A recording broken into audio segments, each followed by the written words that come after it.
এই গরমের জন্য পশু পাখি প্রাণী সব মানুষ জলের জন্য হাহাকার করছে।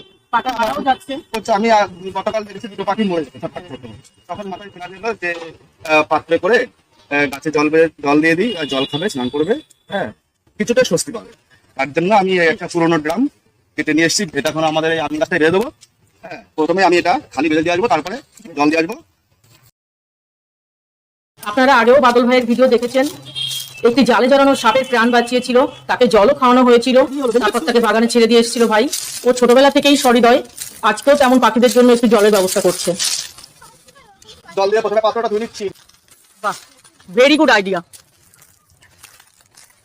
পাল্টে করে ঠান্ডা জলটা দিয়ে দিচ্ছি।